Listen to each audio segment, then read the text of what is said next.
très propre. Emmanuel conseille les plus prestigieuses maisons de la place. Mais cette fois, il va avoir affaire à une cliente particulièrement exigeante, sa propre sœur Isabelle. Il va l'aider à lancer son premier bijou de haute joaillerie. Toute la place Vendôme fait des choses extraordinaires, rivalise pour la haute joaillerie. Donc si j'arrivais à leur cheville, je serais très très fière de moi. Pour sa sœur, Emmanuel ira chercher une pierre d'exception à 10 000 km de Paris. Maintenant, avant qu'on trouve une pierre de qualité, il faut creuser, creuser, creuser et avoir beaucoup de chance. Au pied de la colonne, il y a un homme dont toutes les maisons de haute joaillerie connaissent le nom. Emmanuel Piat est lapidaire. Expert en pierres de couleur, il travaille pour les grands bijoutiers.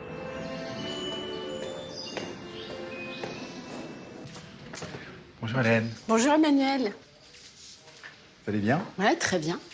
Hélène Pouly-Duquesne est présidente de Boucheron, la plus ancienne maison de haute joaillerie installée sur la place Vendôme. On est en train de chercher une pierre, un très beau saphir, pour une de nos très grandes clientes, pour mettre sur ce collier point d'interrogation. Il faut que vous ne choisissiez qu'une seule pierre? On va peut-être en sélectionner 2 pour donner le choix à la cliente. Bien sûr. Il y en a déjà 2 qui vous plaisent. Me dites pas tout. On va voir si, si on a les mêmes goûts. Alors c'est vrai qu'on voit dans la taille, il y en a une qui est ce qu'on appelle en réflexion totale, vous voyez, qui brille jusqu'au bout de la culasse, alors que là on voit des petites fenêtres. Et si votre cliente habite dans un pays très ensoleillé ou moins, je vous conseillerais pas forcément la même pierre. On voit que celle-là est un petit peu plus claire et va donner tout son éclat dans des pays où il n'y a pas trop de soleil.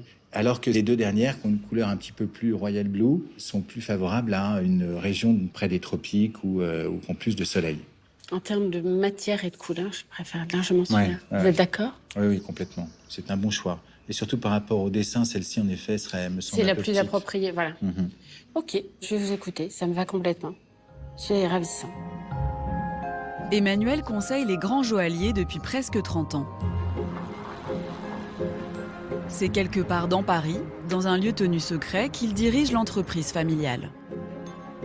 Alors voilà un vieil établi lapidaire. Voilà, c'est des vestiges du Jura. Le principe, c'est que donc on tourne à la main.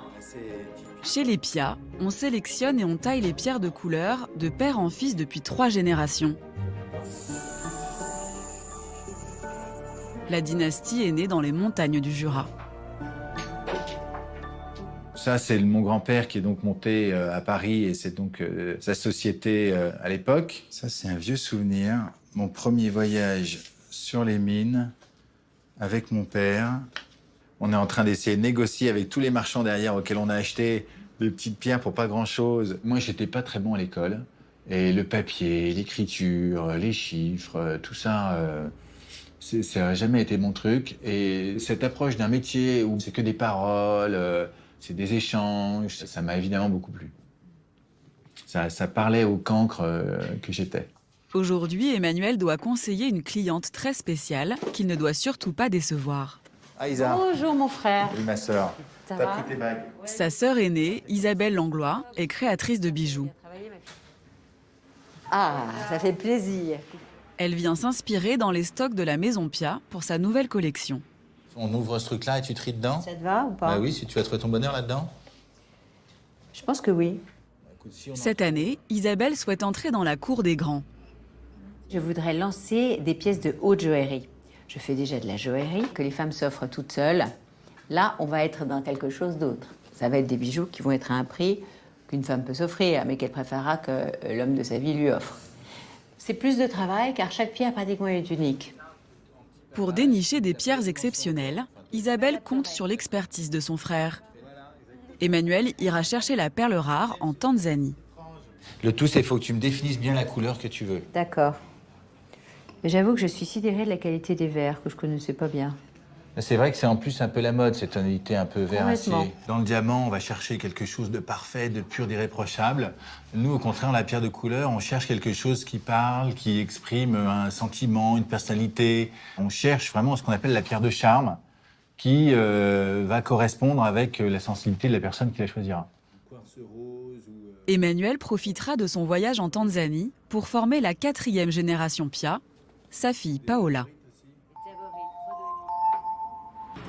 Changement de décor. pour Emmanuel et sa fille Paola. Ils ont eux aussi rendez-vous dans un lieu très prisé, un lieu que seuls les chasseurs de pierres connaissent. Hello, Jambo everybody. Bonjour à tous. You are welcome Tanzania. Vous êtes bienvenus en Tanzanie. Ils entrent dans la vallée Umba, au nord de la Tanzanie, une région réputée pour la richesse minérale de ses sols. Jambo. Ici, dans une mine à ciel ouvert, ce sont des femmes Maasai qui creusent et extraient elles-mêmes les pierres brutes. Et là-dedans, ils trouvent du saphir aussi ou pas? Et là-dedans, ils trouvent du saphir, ouais. Alors ils peuvent, comme c'est alluvionnaire, ils peuvent trouver toutes sortes de trucs. Ok. Il y en a un qui est à peu près pas mal. La lumière passe au travers. Et l'autre, pas du tout. C'est le fameux saphir Umba, qui tire sur le orange, des couleurs un peu automnales souvent. C'est notamment ce que Isabelle cherche, ouais. Malheureusement, celui-là va pas être assez bon. Pour ces femmes, trouver une pierre d'exception peut prendre des mois, dans des conditions très difficiles. Alors depuis 2 ans, Emmanuel soutient Moyo, une association qui assure leur sécurité et des salaires plus justes. Qu'est-ce qu'on peut faire pour les aider dans leur travail?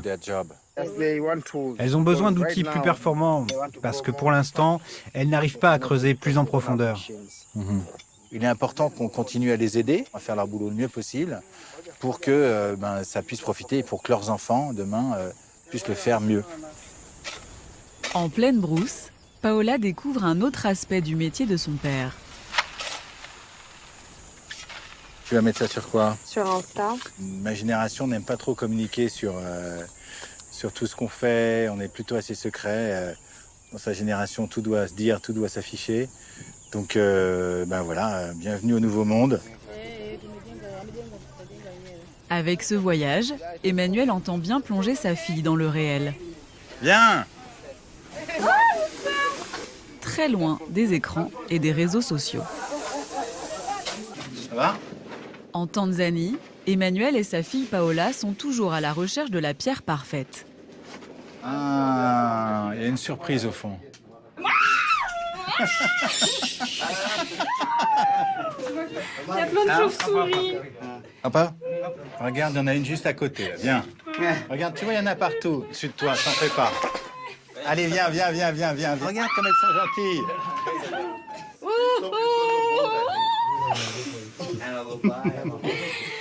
T'en fais pas, ma fille. Ça va bien se passer.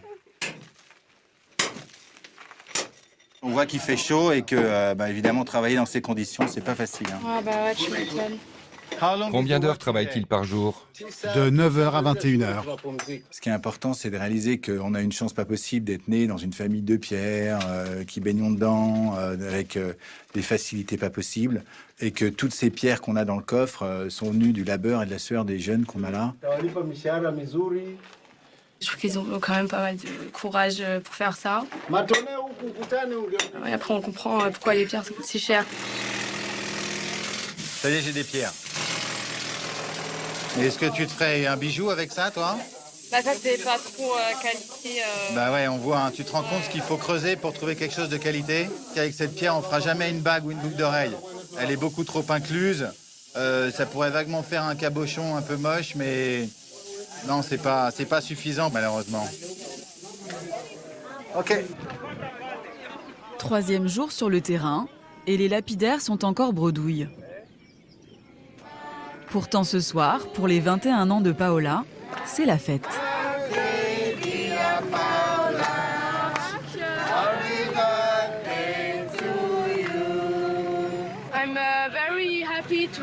Je suis tellement heureuse de vous avoir rencontré, d'avoir vu votre village, votre pays. Je m'en souviendrai toute ma vie. Donc, merci beaucoup. J'adore. Ta couleur préférée. Waouh. Le lendemain, Emmanuel et sa fille ont rendez-vous dans un petit village Maasai qui organise un marché de pierres précieuses.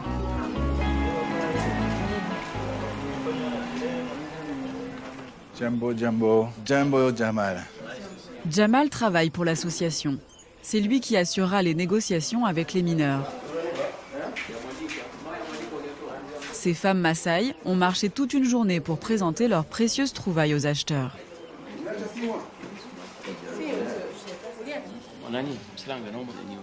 Non, ça c'est trop petit. Malheureusement pour elles, leurs pierres n'intéressent pas Emmanuel. D'autres auront peut-être plus de chance. Et celle-là, tu en penses quoi? Qui fait 12,39 g. Après plusieurs jours de recherche, Emmanuel tombe sous le charme d'une zavorite, une pierre rare que l'on trouve exclusivement en Afrique et qui est très recherchée pour son verre particulier. En fait, la pierre qui est là a l'air grosse et ça peut convenir à ce que m'a demandé ma sœur, des cabochons de zavorite. La couleur est belle, donc ça c'est assez sympa. Ça c'est le prix qu'il demande. Et moi je voudrais payer divisé par 9. 2300. Ok, on va négocier celle-là.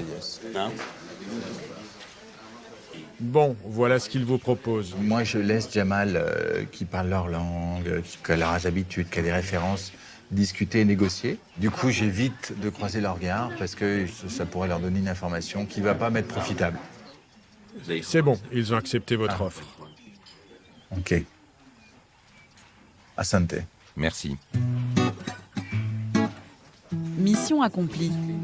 Emmanuel a trouvé la pierre qui pourrait lancer la nouvelle collection de sa sœur. Une autre étape va bientôt commencer, très loin d'ici, la taille. Et elle peut réserver bien des surprises. T'as reçu les pierres? Ouais, viens voir. La pêche n'a pas été aussi bonne que je l'aurais souhaité. Néanmoins, voilà, il y a des choses intéressantes. D'abord des saphirs. Ah oui, c'est bleu vert gris. Ce bleu vert gris, exactement. Sarcelle, paraît-il. Emmanuel a gardé le meilleur pour la fin, la fameuse zavorite. C'est joli ça. Ouais. Et ce qui pourrait être sympa aussi, c'est Ah, celle-là. c'est très joli ce vert. Eh oui. Ah, c'est un beau caillou. S'il n'y avait pas les points noirs et cette partie irrégulière qui freine l'entrée de la lumière dans la pierre, on pourrait l'utiliser tel quel. Ou ce qu'on peut faire, c'est commencer à polir les facettes et puis voir ce que ça donne. Est-ce que c'est aussi beau qu'on l'espère ou pas? C'est vrai que le point noir, il m'a l'air très profond. Il y a une petite tension parce que quand même, on n'est jamais à l'abri d'une surprise. On ne sait pas ce qu'il y a à l'intérieur de la pierre. Hein. Elle peut lâcher. C'est dans l'atelier de l'entreprise familiale que tout va se jouer. Ici, les plus belles pierres de la place Vendôme sont taillées et polies par de jeunes lapidaires qui perpétuent ce savoir-faire. Comme Laura. Quand on était en études de gémologie, le but c'est d'arriver à la place Vendôme, parce que c'est le top mondial quand même. Et on voit des choses quand même super jolies tout le temps. C'est elle qui sera chargée de tailler la zavorite. Un défi pour la lapidaire, car la demande d'Isabelle est très particulière. Alors tu vas voir, c'est assez complexe. Elle voudrait qu'on fasse une pierre donc qui garde son aspect brut, le côté imparfait, enfin minéral. Oui. La terre a écrit dans cette pierre ce qui s'est passé lors de la création de cette pierre. J'ai confiance en son talent pour justement trouver le moyen de raconter cette histoire. Mais c'est vrai que ça va être un nouvel exercice pour elle aussi. La taille de pierre brute requiert beaucoup d'adresse. Le pire qui peut arriver, je pense que c'est qu'il y ait des gros bouts qui partent parce que la pierre était fragile. Et là, la pierre est fichue. Ça fait perdre du temps et de l'argent, en fait. Il faudra à Laura plusieurs jours d'un travail minutieux pour savoir si la pierre tanzanienne est à la hauteur des attentes de la famille Pia. Se faire un nom parmi les plus grands de la place Vendôme, c'est aussi le rêve d'Isabelle Langlois, qui fait son entrée dans le monde de la haute joaillerie. Alors, déjà, c'est le grand jour. Ici, autour de la place, on a ce qu'il y a de mieux dans la matière, quand même. On a peur du jugement, on a peur d'être insuffisant. C'est très intimidant. Elle présente aujourd'hui sa nouvelle collection de bijoux. En pièce maîtresse, la fameuse zavorite de Tanzanie, transformée en pendentif et sertie de saphir. Vous la reconnaissez? Alors la question, c'est comment je vais présenter bien la pierre par rapport à la lumière, qu'on profite de la subtilité des couleurs. Je suis très fière de cet objet qui n'est qu'un début. Hein. Je ne sais pas si j'ai envie que quelqu'un me l'achète. Pour l'occasion, Isabelle a invité ses plus fidèles clientes. Je suis contente que tu sois là. Toi qui es tellement occupée, c'est toi qui es là. Voilà. Dans l'assemblée, la famille Pia au grand complet. Daniel, le père, est celui qui a fait de l'entreprise familiale la référence sur la place. C'est une lourde responsabilité, il faut être à la hauteur. C'est le moment. C'est maintenant, je vais vous présenter la pièce de haute joaillerie. Et voilà. Ce que je trouve fabuleux, tu vois, c'est qu'on a l'impression que ça sort de terre. C'est en même temps. C'est extraordinaire. Avec ça me fait plaisir. Plus que l'admiration de ses clientes, c'est l'adoubement du patriarche que la joaillière recherche. C'est unique. Alors papa, là, Oui. voilà. Voilà. C'est Davorite? Oui, Davorite. Formidable. Le caillou, on a enlevé le noir. On a pris les flancs de Max. Oh là là là là là. Très joli. Merci maman. Ce que fait Isabelle, ben, ça par exemple, hein, je vous défie de le produire en 10 exemplaires même. Évidemment, Mais non. c'est que c'est de la haute joaillerie. Je suis émerveillé de ce qu'elle en fait, et puis même de mes enfants, je suis très fier, vous imaginez bien. Attention. C'est la Corse. C'est la Corse. Mais c'est la Corse. Oh mon Dieu, c'est la C'est Corse. vrai, moi je vois plutôt un sapin jurassien. Moi. Pari réussi pour Isabelle, qui ce soir a fait honneur à la réputation familiale. Voilà, je suis encore dans mes petits souliers. Pour l'instant, tout le monde a été très gentil avec moi, mais c'est vrai que là, j'ai quand même un cercle relativement protégé, privilégié. Et puis, il va y avoir une étape presse, il va y avoir une étape plus large. C'est encore un chemin. Emmanuel peut préparer ses valises. Sa sœur lui a déjà commandé de nouvelles pierres qui se cachent dans les coins les plus reculés de la planète.